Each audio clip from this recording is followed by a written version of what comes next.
Good to have you join me on Global News in Zuma, Nigeria. The major story says Malaysians in Guantanamo admit Bali bombings roll.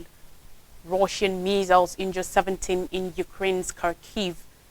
Pakistan says unacceptable Iran attack kills 2 children. And US workers risk jobs for Gaza policy change. China slow GDP, population drops again. Malaysians Mohammed Nazir bin Lep and Mohammed Farik bin Amin have pleaded guilty to conspiring in the 2002 Bali bombings that killed over 200 people. On Tuesday, the 2 men appeared in front of a military court at the U.S. naval base in Guantanamo. According to report, bin Lep, 47, and bin Amin, 48, pleaded guilty to 5 of the 9 charges against them, marking the first time they had entered a plea since they were brought to Guantanamo about 17 years ago. Charges linked to the 2003 attack on the Marriott Hotel in Jakarta that killed 11 people were dropped as part of a plea deal, according to reports, and the men agreed to give proof against alleged Indonesian mastermind Insep Nurjaman, also known as Hambali. Bin Lep and bin Amin were accused of being Hambali's partners and charged alongside him that their cases were separated last year. Next week, the Malaysians will be sentenced, after which they are anticipated to be returned home. Hambali, who was once described by former U.S. President George W. Bush as one of the world's most lethal terrorists, is still to go on trial. Through his lawyers, Hambali has alleged that he was brutally tortured following his arrest in Thailand in 2003, which he says he was transferred to a secret detention camp run by the Central Intelligence Agency CIA and tortured as part of the agency's rendition, detention and interrogation RDI program, which is sometimes referred to as torture program. The attacks on the Bali clubs in October 2002 were the vilest in Indonesian history and led to a crackdown on hardline groups such as Jemaah Islamiyah JI and a boosting of Jakarta's counter-terrorism operations. 3 of the major culprits of the bombings were sentenced to death and executed in 2008, while a 4th, Ali Imran, was sentenced for life after he apologized and expressed remorse for what he had done. In 2022, Indonesia jailed Zulkarnain, a senior member of JI, who had been on the run for 20 years to 15 years in prison over the attacks. Talking Russia-Ukraine war, no less than 17 people have been wounded, 2 of them extremely, after Russian missiles hit residential buildings in the city of Kharkiv. Regional Governor Olesny Hubov said 2 S-300 missiles hit buildings in the center of Ukraine's second biggest city late on Tuesday night, and 14 people had been sent to the hospital. The missiles hit precisely where there is no military infrastructure and exactly where there are in fact residences, Kharkiv Mayor Ihor Terehov said. There are at least 10 damaged buildings. Rescue teams are continuing to go through the rubble, he added. Ukraine's emergency services said one of the missiles hit a 3-story building that had formerly housed a medical center. Kharkiv lies just 30 kilometers, 19 miles from the border with Russia in Ukraine's northeast and has come under regular bombardment since Moscow launched its full-scale invasion of the country in February 2022. There was no instant comment from Moscow on the attack on Kharkiv, but the defense ministry said its air defenses destroyed 7 Ukrainian missiles and 4 drones over Russia's Belgorod region, about 80 kilometers, 50 miles from Kharkiv. The region's governor, Vyacheslav Gladkov, said there were no immediate reports of casualties. Russian forces advanced across swaths of the Kharkiv region shortly after invading Ukraine, but were pushed back in a quick Ukrainian advance in September 2022. Now, according to a report from Pakistan, 2 children were killed and 3 others wounded after neighboring Iran launched air attacks that Islamabad described as a violation of airspace. Pakistan said it has summoned Tehran's top diplomat in Islamabad over the incident. There were reports of blasts in the mountainous Balochistan province, where the 2 countries share a thinly populated border closely 1,000 kilometers to 620 miles long. Pakistan's foreign ministry said in a statement that this violation of Pakistan's sovereignty is completely unacceptable and can have severe consequences. It said the strike late on Tuesday resulted in death of 2 innocent children while injuring 3 girls. According to reports from Tehran, they had aimed 2 bases of the armed group Jaish al-Adil in Pakistan, adding that missiles and drones were used in the airstrikes. The attack was attributed to Iran's paramilitary Revolutionary Guard. There was no official comment from Tehran. Jaish al-Adil, the Army of Justice, has been launching deadly raids against Iranian border guards since at least 2013 and has formally claimed bombings and kidnappings of border police. Pakistan's statement did not mention the location of the incident, but 2 Pakistani security officials said, according to reports, that the Iranian strikes damaged a mosque in Balochistan's Panjshir district, about 50 kilometers, 30 miles inside the border. The officials spoke on the condition of anonymity because they were not authorized to speak. Tehran and Islamabad constantly accuse each other of allowing armed groups to operate from each other's territory. Iran fired missiles into northern Syria, aiming the ISIS group, and into Iraq at what it called an Israeli spy headquarters close to the United States consulate compound in the city of Erbil on Monday. On Tuesday, Iraq called the attacks, which killed several civilians, a blatant violation of Iraq's sovereignty and recalled its ambassador from Tehran. Israel-Gaza conflict in the United States, an employee described her motivation for organizing her colleagues around a day of mourning on Tuesday to recognize over 100 days of war in the Palestinian enclave. She and a group of federal workers acting anonymously under the name Feds United for Peace agreed to take leave from their jobs en masse in demonstration against the increasing death toll in Gaza and the U.S.'s role in the war. The step is the newest, underscoring the dissatisfaction within President Joe Biden's administration. Biden has voiced rock-solid and unwavering support for Israel despite rising human rights concerns over its months-long military campaign in Gaza. Over 24,200 Palestinians have been killed in the fighting and nearly 1.9 million displaced. Members of the Biden administration have continually voiced frustration with the president's position and called for a ceasefire in Gaza, including through public statements and open letters. There have even been high-profile resignations. State Department's official Josh Paul left his post over Biden's handling of the war, as did Tariq Habash in the Department of Education. Nonetheless, Washington continues to provide military aid to Israel without setting red lines to limit its use. An estimated 3.8 billion naira US dollars is earmarked annually for the country, with Biden bypassing Congress twice last month to approve further sales of weaponry. Recently, the Biden administration has called on the Israeli government to shift towards more targeted operations with fewer civilian casualties, but Palestinian American advocates have said those words ring hollow without more decisive action. Biden also provoked the ire of Palestinian rights supporters after he questioned the death toll provided by authorities in Gaza. That is why the latest move by federal employees is not something that is coming out of the blues, said Jasmine El-Gamal, a foreign policy analyst and former Middle East advisor at the Pentagon. Critics said Biden's statement on Sunday to mark the 100th day of the war echoed a pattern of dehumanization towards Palestinians. The U.S. president criticized the devastating and tragic milestone for those held captive by Hamas, the group that attacked southern Israel on October 7th, killing an estimated 1,139 Israelis and kidnapping hundreds more. But Biden made no mention of the intense death toll in Gaza and the ongoing humanitarian crisis there. United Nations experts have cautioned of a great risk of genocide in the territory.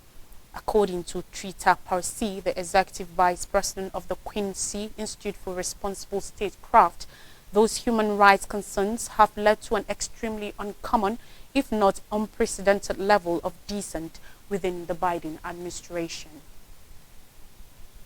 On business and economy, China's economy raised by 5.2% in 2023, hitting the government's official target, but fears about growth momentum remain amid a high prolonged property crunch sluggish consumer and business confidence, and weak global growth.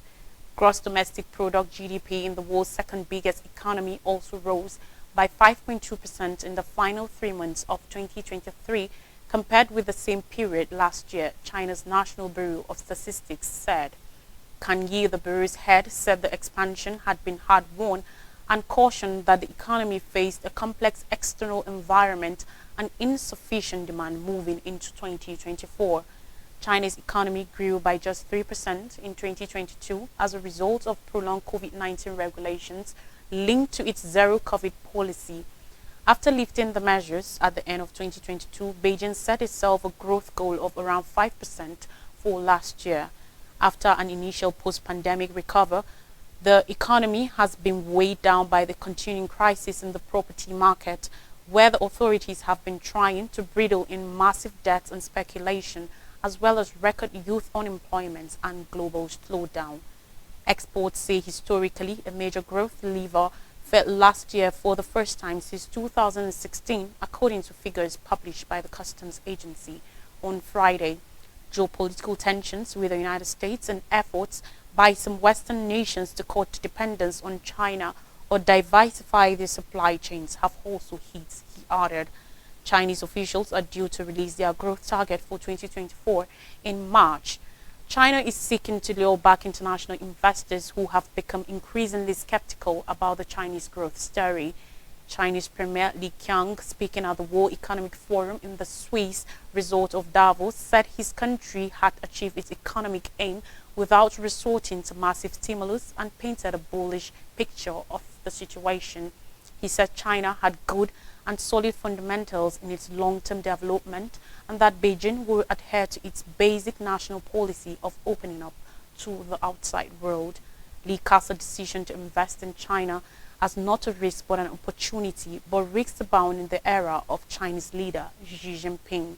There was widespread alarm last year after a series of raids on consultancy and due diligence firms following Beijing's expansion of its espionage law, while the problems dogging the property markets remain unresolved. The industry has long accounted for about a quarter of China's economy and experienced dazzling growth for 2 decades.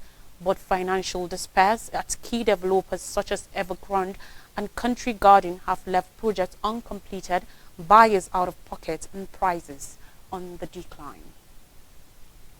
On more stories, U.S. launches more strikes on Yemen's Houthis. On Tuesday, the U.S. military launched fresh strikes against Houthi targets inside Yemen, aiming anti-ship ballistic missiles controlled by the Iran-backed rebel group, two U.S. defense officials said on Tuesday. U.S. forces hit and destroyed 4 Houthi anti-ship ballistic missiles that were getting ready to launch from Houthi-controlled areas of Yemen, the officials said, adding that they presented an imminent threat to merchants and U.S. Navy vessels in the area. However, a few hours later, the Houthis launched an anti-ship ballistic missile into international shipping lanes in the southern Red Sea, hitting the MV Zagrifia, a Maltese flag bulk carrier, the officials said. The ship did not suffer major damage and was able to continue its journey. In a statement later on Tuesday, U.S. Central Command confirmed the new strikes and attack on the MV Zagrifia. The actions come amidst heightened tensions in the Middle East and fears that the conflict in Gaza between Israel and Hamas could further split into the region. U.S. officials have maintained for months that the conflict is contained to Gaza, but there are concerns about escalation on several fronts. In addition to the continuous strikes by the Houthis, which the U.S. has sworn to react to it if the militant group continues to threaten the Red Sea, the U.S. is also navigating frequent attacks on U.S. and coalition forces in Iraq and Syria, or while Israel and Hezbollah are engaged in cross-border fighting. Iran's Islamic Revolutionary Guard Corps launched missile strikes on Monday at what they called a spy base for Israel's intelligence agency Mossad in Iraq and anti-Iran terror groups in Syria. A U.S. official said later that no U.S. personnel or facilities were aimed. Tuesday's strikes are at least the 3rd round of attacks the U.S. military has launched against the Houthis' infrastructure since last Thursday, when the U.S. and U.K.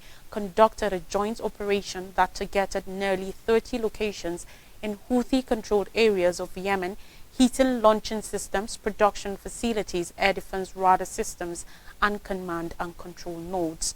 That operation only destroyed less than a third of the Houthis' weapons capabilities. However, a U.S. official said according to report on Monday.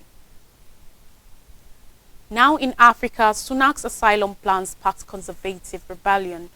On Tuesday, two deputy chairs of the ruling British Conservative Party resigned after voting in favour of hardline amendments opposed by the Prime Minister. Rishi Sunak insisted the bill goes as far as the government can because Rwanda will pull out of it if the UK breaks international law. The Rwanda policy pursues to control the number of migrants arriving unlawfully to the United Kingdom. The law will send some asylum seekers on a one-way trip to the East African nation to have their claims processed there. The contested and expensive policy that the British leader has made central to his attempt to win an election this year. To do that, he needs to unite his fractious party, which trails far behind the Labour opposition in opinion polls. But the liberal and authoritarian wings of the Conservatives are at loggerheads over the Rwanda plan. Moderates fear the policy is too dangerous, while many of the party's powerful right wing think it doesn't go far enough. Those apprehensions were underscored by the United Nations Refugee Agency, which said on Monday that the Rwanda plan is not compatible with international refugee law. Britain's major opposition parties opposed the bill. Scottish National Party lawmaker Alison Thwaites called it an irredeemable, awful piece of legislation that will fail to reach its aims because it fails to engage with reality or understand the forces that drive people to flee from their homelands. Moving now to sports, AFCON 2023, Namibia beats Tunisia, Burkina defeats Mauritania. In extra time, Burkina Faso overcame Mauritania to win 1-0. The Stallions owed their victory to a penalty from captain Bertrand Traoré in the 96th minute. Mauritania held the fort until the 90th, but one moment in the penalty box turned their proudest moment into a stoppage time nightmare. Bertrand Traoré stepped up, converted the penalty, and gave the Stallions all 3 points to top Group D. Algeria and Angola settled for a 1-1 draw Monday evening. Namibia's Dion Kavenji managed to break the deadlock in the 88th minute of the match. Also, Namibia brushed off the underdog tag to stun Tunisia 1-0 in the Group E opening game of the ongoing 2023 AFCON in Cote d'Ivoire. The hard-fought game showcased a defensive fight between the two teams, with both sides displaying strategic prowess and determination to secure a positive start to their AFCON campaign. From the first whistle, it was evident that neither Tunisia nor Namibia was willing to concede easily. The midfield saw strong battles for possession, with Tunisia dominating possession of the ball by a whopping 60%. The North African team, however, was unable to break through and score a goal. A quick break we'll take now, and when we come back, I'll bring you more stories. Don't go anywhere.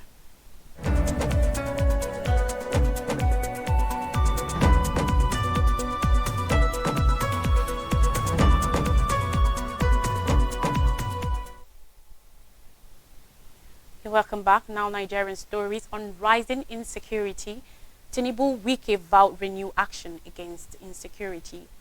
Troubled by the increasing wave of insecurity in the country yesterday, President Bola Tinubu said he will not rest until all relics of darkness such as Boko Haram terrorists, Ansaro militants, bandits and kidnapping gangs were carved out.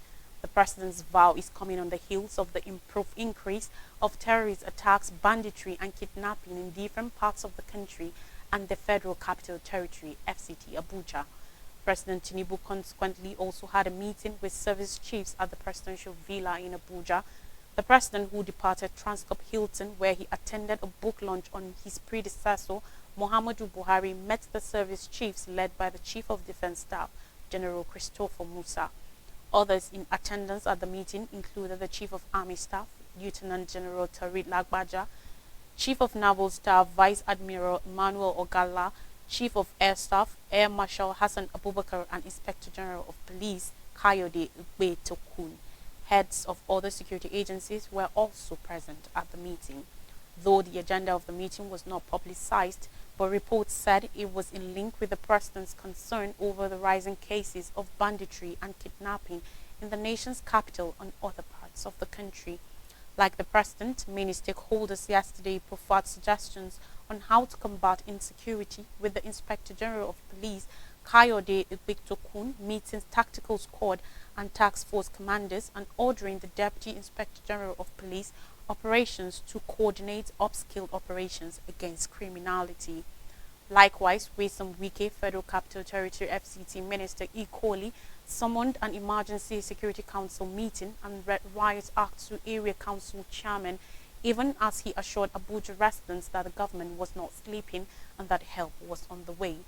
That was as Kaduna State Governor Uba Sani condemned the resurgence of attacks on the Abuja-Kaduna highway, with Yoruba socio-political group Afenifere tasking the federal government on formation of state police, saying the failure to use BVN and NIN to track terrorists and kidnappers was an indictment on the security agencies. Also, the Mieti Allah Kautal Hore said it will launch vigilance groups to enhance fight against insecurity in Nasarawa State. And finally, on the news, Bodija Ibadan in panic after explosion. Residents of Ibadan, Oyo State, for several hours were in panic mode as explosion shook Bodija and its environs in Ibadan on Tuesday. The explosion came with a loud sound and recorded some minutes past 7 p.m. local time. Many residential buildings, malls, recreational centers, business centers, worship centers, including the Oyo Governor's Office and Oyo House of Assembly, were affected. Deji Oyeleshe Street, Adeyi Avenue, Bodija was the focal center of the incident as the atmosphere was covered in smoke after the incident. At the same time, people were rescued and taken to the hospital. Some of the victims were seen being put into trucks and taken to the hospital, while security agencies cordoned off the avenue. Numerous residents suffered wounds as a result of the incident. People were heard making frantic calls for ambulance. According to reports, the explosion was from private residence on Adeyi Avenue. The effect of the blast was felt as far as Olugoneru, New Garage, Bosorun, Akobo, Sango, Eleile, and Imale Falafia areas. However, the state government, through the Commissioner for Information and Civic Orientation, Dotun Oyedlade, said all security chiefs and fire operatives had been deployed to stop a spillover of the explosion. The Oyo command of the Nigerian police confirmed the explosion, though it noted the cause was still unknown. The police assured of ample deployments on ground to cordon off the area and get further information on the incident. The Public Relations Officer, PRO University College Hospital, UCH, Fumi Adetuyibi, confirmed that some patients had been rushed to the hospital's accident and emergency unit. She stated that the patients were brought into the hospital in barges with different degrees of injuries. According to her, some of the patients include children. While confirming damages to some parts of the hospital, like the School of Nursing and a bank within the hospital premises, she said by today the hospital will be able to give full details of number of casualties from the incident. Another look at the top stories. Malaysians in Guantanamo admit Bali bombings roll. Russian missiles injure 17 in Ukraine's Kharkiv.